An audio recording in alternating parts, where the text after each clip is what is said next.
Now on the Clerico, we've crossed the Atlantic and we're speaking to Newmarket-on-Fergus native Jason Ryan, who's been living in Phoenix, Arizona for the last 15 years or so. Jason, thanks very much for joining us. No problem at all, Polly. Just to begin with, Jason, could you maybe tell me how life in Phoenix has changed as a result of COVID-19? Well, it is completely changed. Like it's very restrictive. Like everyone is on super high alert, and we have I think almost 12,000 or 13,000 cases just in the Arizona state alone, and our death rate is pretty high too compared to the rest of the country. We are Everyone's taking every precautions, but we do have like there's those people that kind of feel like, well, this is just a hoax or it's a propaganda thing that are not towing the line, so they're putting everybody else at risk.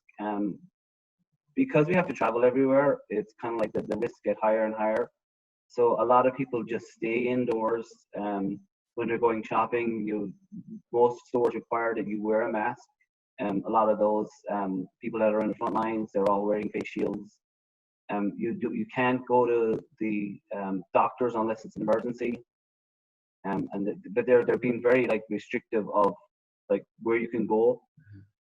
But here's the thing. Here's the big thing with Arizona is that they've actually started to open up the state as well. So we were on lockdown for 7 or 8 weeks, but then they start like in the last 2 weeks they started opening the bars and stuff like that. And in our cases, our numbers have increased again.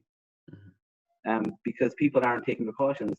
There has been a big story about a bar in Tempe, which is where like the college town, and it was slammed with people like standing next to each other. Like we talk about social distancing 6 feet apart. These people were less than 5 inches apart, and that's not what the governor wanted. So they're kind of relooking at that again. Our bars are open. Most of the bar staff wear masks. You have to like. They've taken out a lot of their capacity, that it's just bare minimum, whatever they could fit in there. And I was just mentioning earlier on that we're looking at our school system, like how do we work our school system? Because we go back in August 1st, which is less than 2 months away. Like there's 60 days. So it's really, really like trying to figure it out, like what's the best for everybody? Is it best to do virtual learning or kind of bring kids back into school? Yeah, and those That's a discussions. learning curve for everybody. Yeah, of course, Jason, and those discussions, I suppose, still ongoing. But as well, in the middle of it all, you've found time, I suppose, to be involved in supporting the Navajo Nation. So could you maybe tell us a bit about the work involved there? Yeah, so my wife and my kids are all Navajo, and I have a lot of Navajo in-laws. And it was my sister-in-law, Doreen, is the Navajo Nation Attorney General. So when we saw what the plight was looking at, and we kind of live like 2 or 3 hours from the reservation, we kind of had to figure out some way of like looking after those people as well. Like because in Phoenix, you can drive to the shop, it's like less than 5 minutes away, or like if it's in Ireland, you can drive to the shop, it's 5 minutes away. The Navajo Nation is the size of Ireland. Yeah. And they have only 13 department stores or 13 like super values or cost cutters that they only have. And you can imagine that it takes a couple of hours, and we're not talking about like they don't have the freeways or the highways. It's all dirt road, and they have one road in and out. And for those 13 stores, there's almost 200,000 people that are looking for essential items, and they're just not there because the stores don't get them, because all the distributors are like cutting back on work because they're afraid too. So we came up with this idea to do a donation drive through the Irish Cultural Centre in Phoenix, where we would ask people to do like a contactless drop off, so they could drop off their stuff. We had our PPEs, and people would just drive up in their cars. They'd stay in their cars, and we take all the items out, whatever they wanted to donate. And we did that over 4 days in total. And am I right in saying like you were one of the chief organizers of that, Jason, and it brought in something like $30,000? Yeah, that was a little bit crazy, Paddy, because I'll be quite honest, because we started day one, and I was thought, well, I have a minivan, I could fit the minivan, and like everything that came in the minivan, I could bring it up.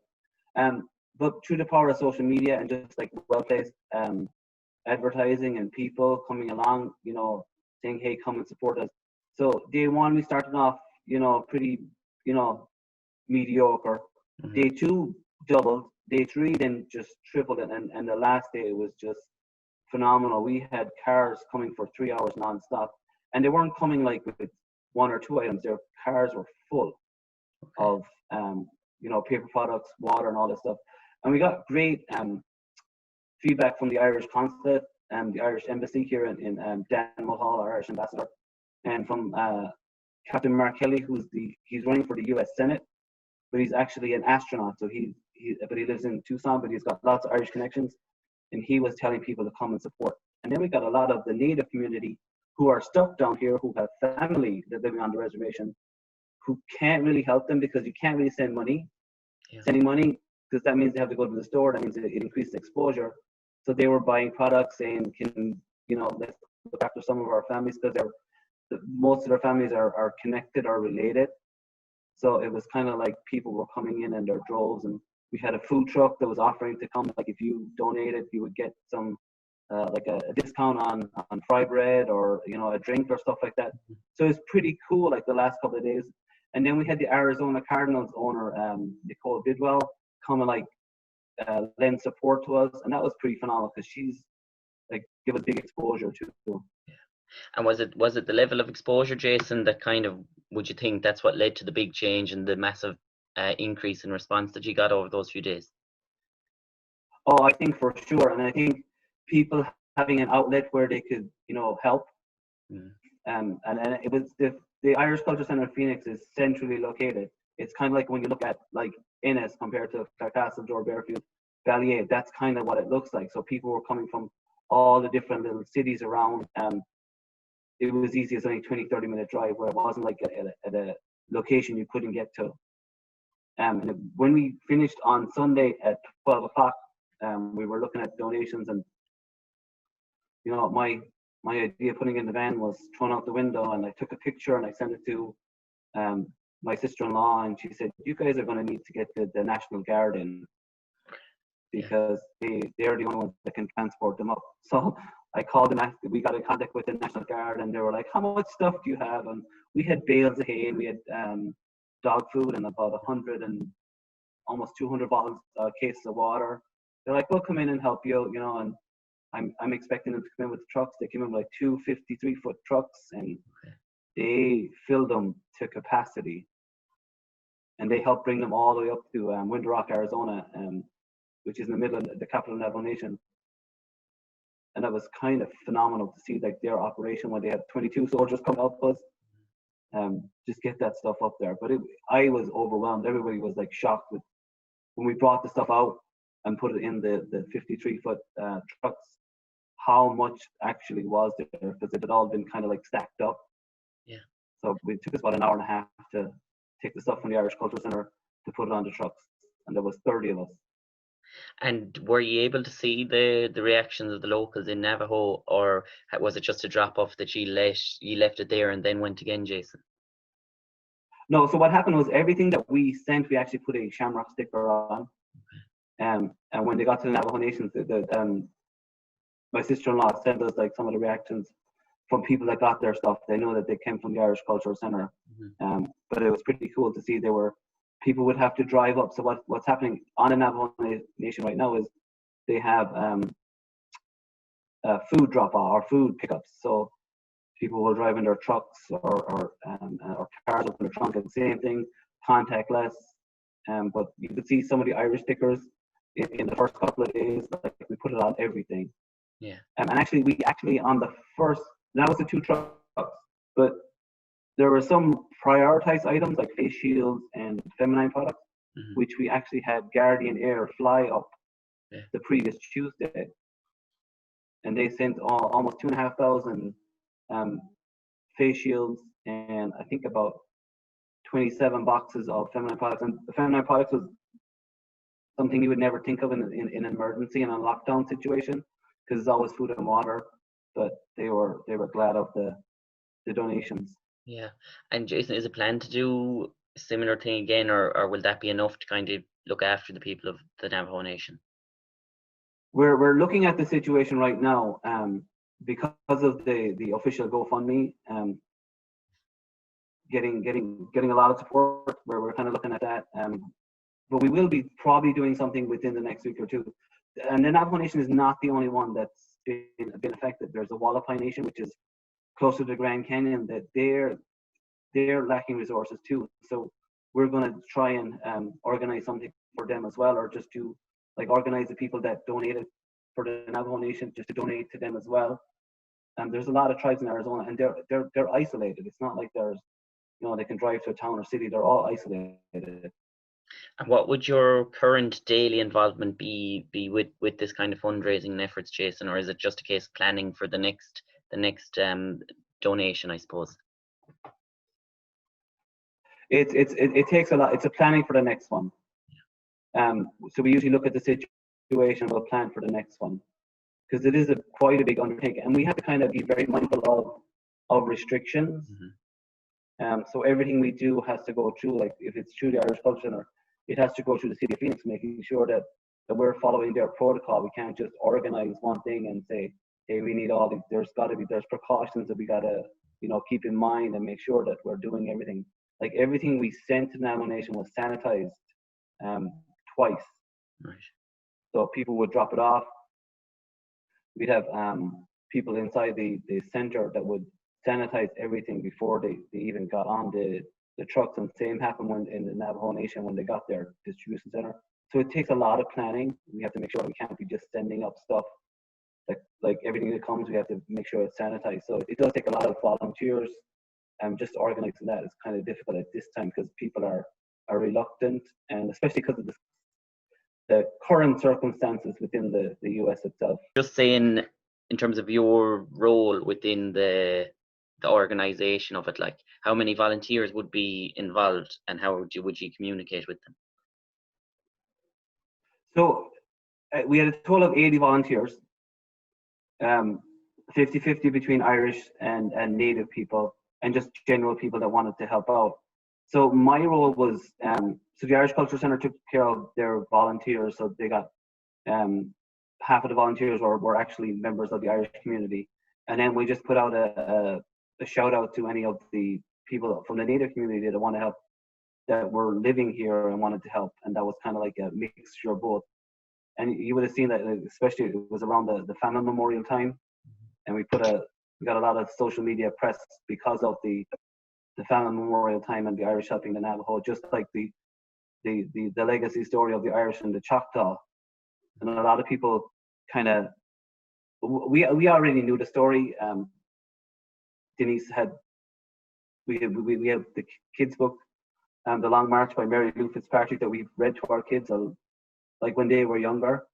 So we knew the story, but explaining to like the people that didn't know was kind of interesting, and they really got involved, and they're like, how can we volunteer again? And you know, we want to be part of this history and paying it forward. So people that volunteered one day, they want to come back again, and eventually we had a lot of volunteers that Sunday. We needed everybody. And Jason, obviously, one of the big talking points at the minute coming from the United States is the protests that are taking place across the country, and they're even now taking place worldwide. So could you maybe explain to us what the atmosphere is like now in Phoenix? So the atmosphere is kind of, beginning on Saturday and Sunday, it was pretty tense. Everybody was kind of on tenterhooks. Because no one had expectations of what was going to happen. So we've had protests for the last 6 nights in downtown Phoenix. The first 2 nights, lots of trouble. We've had lots of, there was areas of Scottsdale that got looted.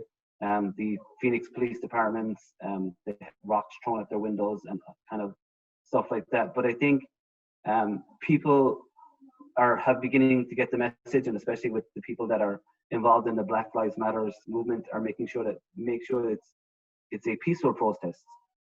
But it's working with the Irish community here. It's kind of like a difficult situation for us too, because of the Irish influence in the police force in the United States. Like we have an Emerald Society here that does wonderful work for charities, and to be put them in the same category as, you know, the police officer that was involved in the George Floyd's murder, I should say, or death. It's really hard to say. And I have a friend of mine who's from Sligo, and he's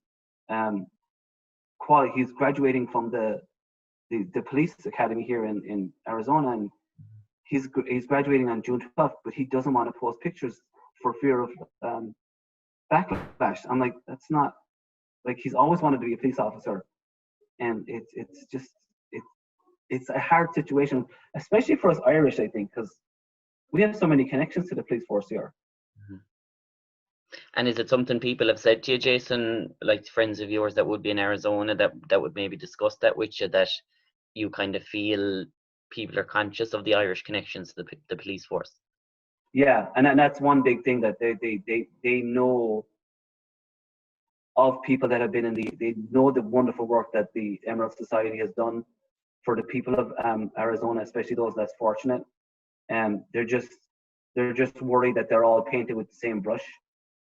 And they're just worried that there'll be backlash and especially for their kids and stuff like that, especially like we have a curfew now. So our governor has put in a curfew that you have to be within your home at 8, like no social gatherings past 8 o'clock at night, and it's being monitored.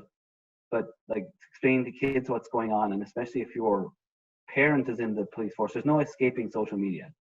Whether you're, a kid or not, there's no escaping it. So they're hearing these stories. So explaining to them that, that it is difficult to be a police officer right now. But not everybody is the same as what happens, they're not all bad. Mm-hmm. And obviously, Jason, as well, there were 6 successive days of protesting in Phoenix, Arizona. So you said there it got tense. How tense did it get when the protests first kicked off? So when the protests first kicked off, there was a movement towards the police station, and they were throwing rocks and missiles at the police officers that were, guarding the police stations. In Scottsdale, they probably, I can't remember, there's like about 200 people raided the Scottsdale Fashion Center, which is like one of the big malls here, and they broke glass. A lot of business owners were understood what had happened, but just upset that they had, targeted their premises. Scottsdale's like our big, like, upmarket area, and a lot of, like, especially because of businesses being closed because of COVID-19, and all their stock is in there. Now their stock has been stolen. Like, some businesses may never recover. So there's that kind of feeling that, it was unnecessary, and that it could have been done peacefully. You could have got your message across peacefully, but just that you're actually risking other people's livelihoods and careers as well. That those first 2 days, and I think it took, the news to figure that out as well. Like, the news broadcast here, we're talking to business owners saying, like, how do you feel? I said, like, this COVID-19 shut down our business. Now we've lost our business because all our items are stolen. Mm-hmm. So it's kind of like that catch-22 situation. And Jason, then when it came to the protest, like, itself, was it a case of you had people texting you to know, or how did you find out they were happening? Could you hear it from where you're living, or? It's all over the news here. So they like, all our news cover everything, and we get,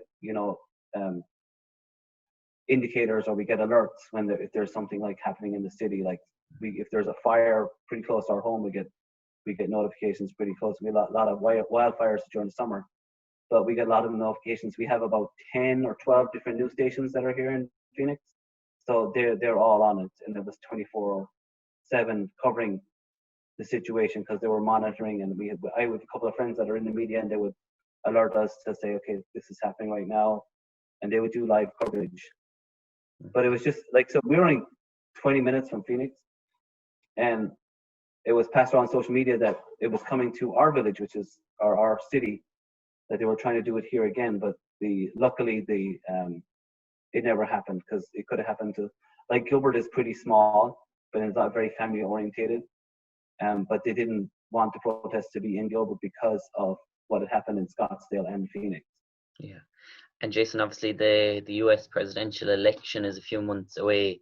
and President Donald Trump, his tenure so far has been controversial to say the least. But do you think his handling of this particular issue and the Black Lives Matter, the backlash that he's getting over that, do you think that's going to be remembered or freshest in people's memory when it comes to polling day? I think there's been a couple of incidents where he's messed up a spot when it comes to these sort of racial issues.